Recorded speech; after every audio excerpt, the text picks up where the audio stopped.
Bonjour et bienvenue sur ce site pour une relation et une communication de pleine conscience. Nous allons aborder ici la liaison qui existe entre les conflits intra- et interpersonnels. Je vous avais expliqué précédemment qu'ils sont interconnectés, mais je n'avais pas développé. C'est ce qui va se passer ici. Alors, ces liaisons, disons-le tout de suite, entre les conflits intra- et interpersonnels sont des liaisons dangereuses. Voici déjà une vue d'ensemble du théâtre où se rencontrent les conflits intra- et interpersonnels. Alors, nous avons donc dans un premier temps eu une présentation générale que je vous ai donnée. Dans un second temps, je vous ai expliqué un peu comment fonctionnaient les conflits intra- et interpersonnels. Et maintenant, nous allons nous intéresser à cette liaison entre les conflits intrapersonnels et interpersonnels. En fait, nous voyons que ça peut passer de l'un à l'autre. C'est ce que nous allons tenter d'expliquer ici.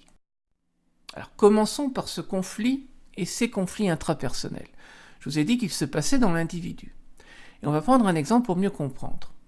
Alors, boire ou ne pas boire, telle est la question. Cette question concerne le capitaine Haddock, qui est aux prises avec son petit ange et son vilain démon, l'un lui disant de ne pas boire, l'autre lui disant de boire. Eh bien, notre brave homme est aux prises avec une tension. Une tension qui va d'un côté et qui crée un stress. Eh oui, ça lui crée un stress. Boire ou ne pas boire. Et il est là en train d'essayer de résister, ou de tenir le coup, ou être pris à la tentation. Et donc, voilà, il a un stress. D'un autre côté, bah oui, ça crée en lui de l'agressivité. Parce que fatalement, ce stress qui dure, fait monter la tension, et donc il est prêt à exploser.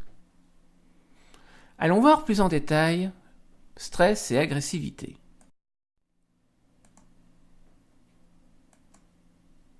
Voilà notre capitaine, en prise au stress.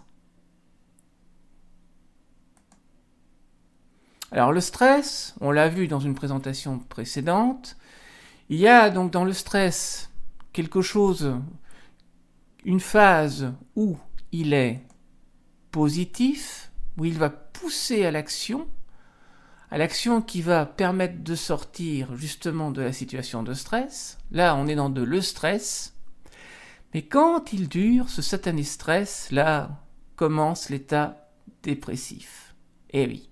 Et donc ça, c'est le distress.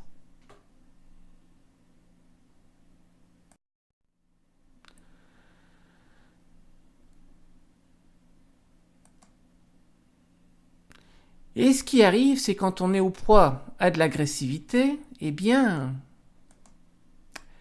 c'est que le stress qui était intrapersonnel va glisser chez quelqu'un d'autre. Parce que je deviens agressif et donc je mords quelqu'un d'autre. La tension se déplace à l'extérieur.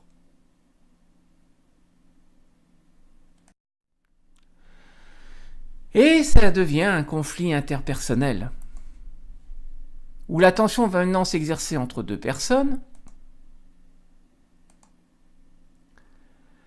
Là, le capitaine engueule le pauvre professeur Tournesol. Il lui témoigne son agressivité. Mais il s'expose au risque d'une riposte. Et oui, le professeur ne se sentant pas respecté, va riposter avec une agressivité défensive. Ce qui peut aussi arriver, c'est que ça prenne une très mauvaise tournure et que ça tourne à la violence.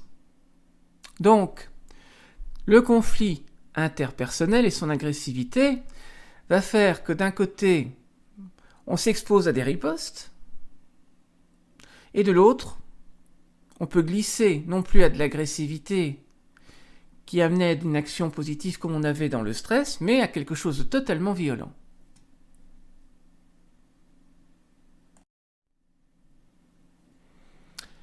Eh oui, je suis en train de réagir. Des émotions négatives m'envahissent. Je me sens attaqué dans mon intégrité ou ma sécurité, je ne suis plus objectif. Et la partie supérieure du cerveau commence à perdre le contrôle par rapport à la partie inférieure qui s'agite. Je suis en chemin vers l'affrontement. Et ça arrive, me voilà dans l'escalade symétrique.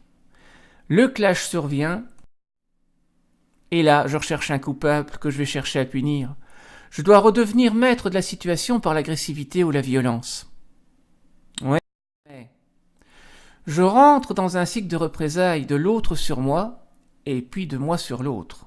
Et cette boucle infernale peut tourner indéfiniment si on ne cherche pas à l'arrêter. Et à un moment donné, le conflit interpersonnel va prendre une telle tournure que un des deux protagonistes va s'effondrer et va tomber dans un conflit intrapersonnel à nouveau, mais en situation de stress dépassé. La tension devient ou redevient intérieure. C'est tout pour le moment.